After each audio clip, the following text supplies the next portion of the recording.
वक्त जरूर बदला है लेकिन रक्त हमारा वही है। हमें कोई इससे हम इनकार नहीं कर सकते हैं कि बहुत ज्यादा जब हम पर अत्याचार होने लगेगा तो हम मजबूर होकर के वो हर सारा कार्य करने के लिए मजबूर हो जाएंगे जो गैर कानूनी रूप से सरकार उसको मानता है।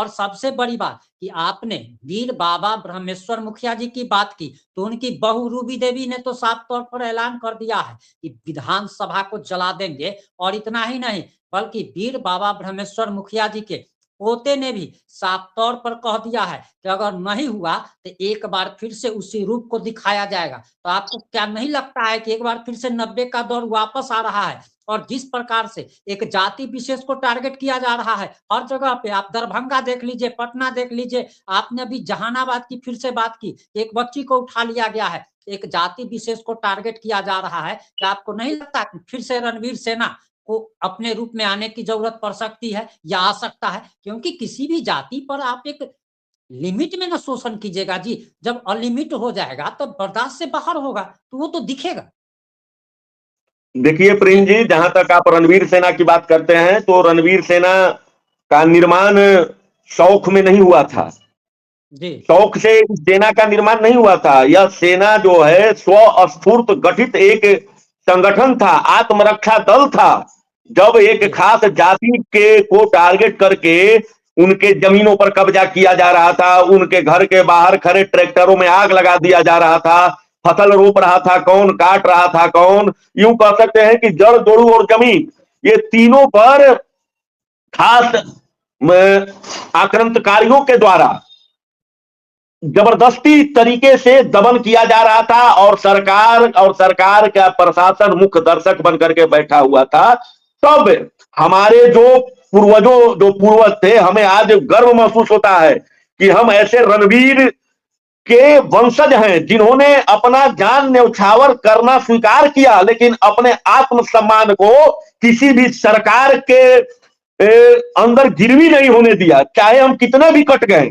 इस पर हमें गर्व महसूस होता है कि हम कोई चोरी चकारी में नहीं कटे हैं। हम आत्मसम्मान, आत्मरक्षा और अपने जड़ जोड़ू जमीन की रक्षा के लिए हमारा बलिदान हुआ। आज वह शहीद दिवस भी है जब 12 में 34 से हमारे जो पूर्वज थे उनको नृशंस तरीके से एमसीसी के द्वारा हत्या कर दिया गया था। आज हम आपके न्यूज चैनल के माध्यम से उनको अपनी श्रद्धांजलि अर्पित करते हैं और हमें गर्व महसूस होता है कि हम ऐसे लोगों के वंशज हैं जिन्होंने अपना जीवन कुर्बान कर दिया लेकिन अपने आत्मसम्मान को गिरवी नहीं रखा।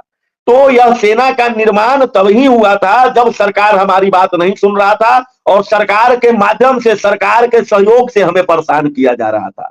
तो यह कहीं आप इससे इनकार नहीं कर सकते हैं कि अगर पुनः इस प्रकार से हमें प्रताड़ित किया जाएगा, हमें शोषित किया जाएगा, जाति भूमिहार समझ के और हमें दरकिनार किया जाएगा, तो वक्त बदला है, रक्त नहीं बदला है प्रिंस जी। ऐसा नहीं है कि आप सीबीआई के जिम्मे दे दिए हैं तो बहुत आश्वस्त होकर के आप समझ सकते हैं कि न्याय मिल जाएगा। यही बिहार है जहां सीबीआई आकर के भी फेल हो जाता है। आप देख सकते हैं बहुत बिहार का सबसे बड़ा चर्चित हत्याकांड स्वर्गीय ब्रह्मेश्वर मुखिया जी हत्याकांड, इससे बड़ा हत्याकांड और उनके जो हत्या के बाद जो जुलूस निकला था आज तक वैसा जुलूस बिहार में नहीं निकला है और उससे बड़ा चर्चित हत्याकांड कोई बिहार का नहीं है। वो आज हत्याकांड के लगभग 15 वर्ष बीत चुके हैं, सीबीआई के हाथ खाली हैं।